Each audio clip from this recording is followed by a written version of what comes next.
जिंदाबाद साहिबान जिंदाबाद साहिबान जिंदाबाद साहिबान जिंदाबाद के राजा साहिबान जिंदाबाद।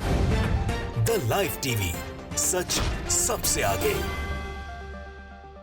नमस्कार, मैं हूं रंजीत झा और आप देख रहे हैं द लाइव टीवी।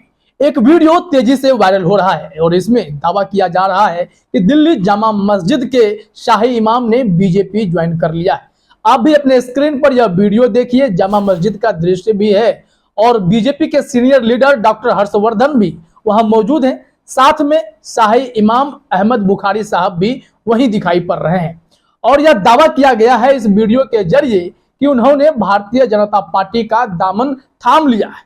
और इसके पीछे जो तर्क दिया गया है, तर्क यह है कि इन जनाब को भी ईडी, सीबीआई, इनकम टैक्स का डर लगता है और बीजेपी ने शायद जांच एजेंसियों का दुरुपयोग कर इन्हें भी बीजेपी ज्वाइन करने पर मजबूर कर दिया है।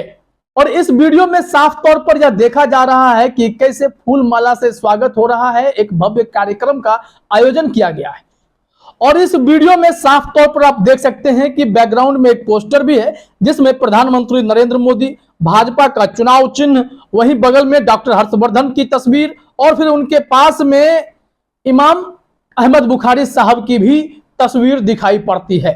इसी को लेकर यह डंके की चोट पर दावा किया जा रहा है कि इन्होंने बीजेपी ज्वाइन कर लिया है और जो हवाला दिया गया है जांच एजेंसियों के डर का। इस वीडियो को शेयर किया है हिसामुद्दीन खान ने। उन्होंने लिखा है, शाही इमाम ऑफ जामा मस्जिद दिल्ली जनाब Ahmad Bukhari joined BJP, next election on one nation one DNA. यह लोग, इसको भी लगता है ईडी आईटी से डर लगे है। अल्लाह का खौफ जब दिल से निकल जावे तो यही सब होवे है। हलाल का रिजक खाया होता तो आज यह नौबत ना आती। इन्होंने इन पर तंज कसा और निशाने साधने शुरू कर दिए। हिसामुद्दीन खान जिस बिना पर यह दावा कर रहे हैं कि अहमद बुखारी साहब बीजेपी ज्वाइन कर लिए, वो तर्क इनका दमदार तो है, लेकिन सच्चाई क्या है वो हम आगे आपको पूरी खबर बताएंगे। इसमें जो वीडियो आप देख पा रहे हैं, इसमें जांच एजेंसियों का हवाला इन्होंने दिया है। मतलब साफ है कि बीते कुछ सालों से लगातार केंद्र सरकार, भाजपा सरकार जो है जांच एजेंसियों का दुरुपयोग करती दिखाई पड़ती है। विपक्ष के विधायकों को तोड़ देती है और उन्हें डरा धमका कर सत्ता को उलट पुलट करने की कोशिश करती है। कई राज्यों में सफलता भी मिली है, कई राज्यों में कोशिश भारतीय जनता पार्टी की लगातार जारी है। जांच एजेंसियों को अपना कठपुतली बनाकर उसका मनमाना दुरुपयोग करने का आरोप तो भारतीय जनता पार्टी पर लगातार लगता ही रहा है। ऐसे में आप देखिए, मध्य प्रदेश में तख्ता पलट की बात हो, कर्नाटक में हो या फिर मणिपुर हो, गोवा हो, अरुणाचल प्रदेश हो, फिर ताजा मामला अगर आपको समझना हो तो महाराष्ट्र को समझकर देखिए।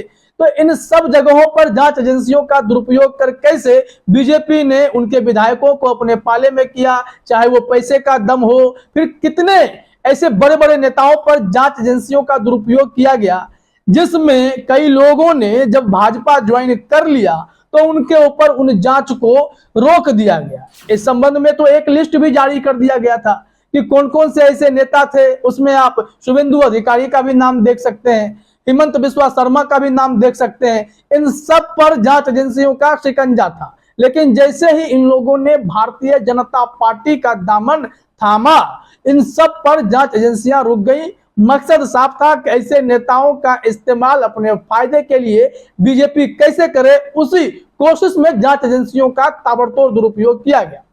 दिल्ली में भी अरविंद केजरीवाल की सत्ता को स्थिर नहीं रहने देने के लिए मनीष सिसोदिया, सत्येंद्र जैन और आम आदमी पार्टी के अलग अलग विधायकों पर इस तरीके के खेल करने की कोशिश की गई कि कैसे इन लोगों को तोड़ें, कमजोर करें, ताकि सब विधायक जांच एजेंसियों के डर से भाजपा का दामन थाम ले और वहां भी भाजपा की सरकार बन जाए। लेकिन ठीक यही कोशिश तेलंगाना में भी भारतीय जनता पार्टी के उन नेताओं ने की, जाल बिछाए, लेकिन उस जाल में कोई फंसा नहीं।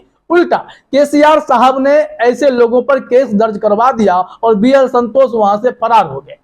तो तमाम ऐसे घटनाएं आपने देखी और अब यह दावा किया जाने लगा कि कैसे जामा मस्जिद के शाही इमाम पर डोरे डाले गए जांच एजेंसियों का डर दिखाकर उन्हें बीजेपी में ज्वाइन कराया गया। हालांकि यह दावा किया जा रहा है, हम बार बार कह रहे हैं, लेकिन अब आते हैं इसके सच्चाई पर, इसके पड़ताल पर। वाकई में क्या उन्होंने बीजेपी ज्वाइन किया?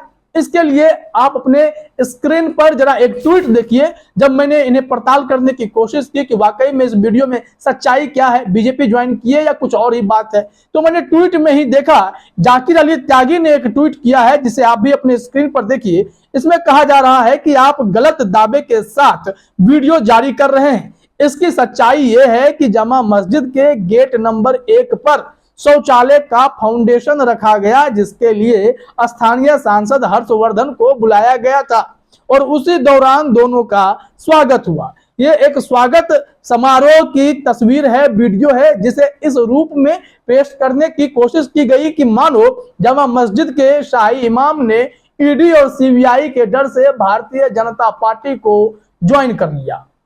इसमें दम नहीं है। मैंने इसको और आगे पड़ताल करने की कोशिश की तो सीधे तौर पर अहमद बुखारी साहब का ही स्टेटमेंट हमें मिल गया। उसमें उन्होंने साफ तौर पर इस बात से इनकार किया है कि उन्होंने बीजेपी का दामन थामा है या बीजेपी ज्वाइन किया है। इस संबंध में भी आप अपने स्क्रीन पर जरा यह खबर देखिए। रोमिंग एक्सप्रेस नाम के वेबसाइट पर हमने देखा कि लिखा हुआ है, जामा मस्जिद के शाही इमाम सैयद अहमद बुखारी ने बीजेपी में शामिल होने की खबर को किया खारिज। जामा मस्जिद के शाही इमाम अहमद बुखारी के बीजेपी में शामिल होने की खबर मंगलवार को सोशल मीडिया पर वायरल हुई। चौंकाने वाली इस खबर को सुनकर बुधवार को शाही इमाम मीडिया से मुखातिब हुए। उन्होंने बीजेपी में शामिल होने की खबर को खारिज किया। मीडिया से बातचीत में जामा मस्जिद के शाही इमाम सैयद अहमद बुखारी ने कहा कि मंगलवार को जामा मस्जिद गेट नंबर 1 पर शौचालय की फाउंडेशन स्टोन रखने के लिए क्षेत्रीय सांसद डॉक्टर हर्षवर्धन आए थे। उनका फंड लगना है, इसी में माला पहनाकर स्वागत हुए। कुछ सोशल मीडिया वालों के लिए ऐसी खबर चलाना मुनासिब नहीं है। तो फिर इससे यह स्पष्ट हो जाता है कि बुखारी साहब ने बीजेपी ज्वाइन नहीं किया है, लेकिन जो देश में माहौल चल पड़ा है, भारतीय जनता पार्टी जिस तरीके से जांच एजेंसियों का दुरुपयोग कर ऐसे बड़े बड़े चेहरे को साधने की कोशिश करती है, उसमें कहीं इनका नंबर ना आ जाए। क्योंकि कई लोगों का मानना है कि इमाम साहब का झुकाव जो है बीजेपी की तरफ साफ तौर पर दिखाई पड़ता है। अगर जांच एजेंसी का दुरुपयोग हुआ, ये आसानी से इनके पीछे आ सकते हैं। वहीं दूसरी तरफ अगर देखा जाए तो बीजेपी ने अपने ही पार्टी में मुसलमानों के प्रतिनिधित्व को ऑलमोस्ट समाप्त कर दिया है। खास करके राज्यसभा में, विधानसभा में, लोकसभा में आपको कोई ऐसा जनप्रतिनिधि नहीं मिलेगा जो अल्पसंख्यक समुदाय का नेतृत्व कर रहा हो और वह बीजेपी में हो।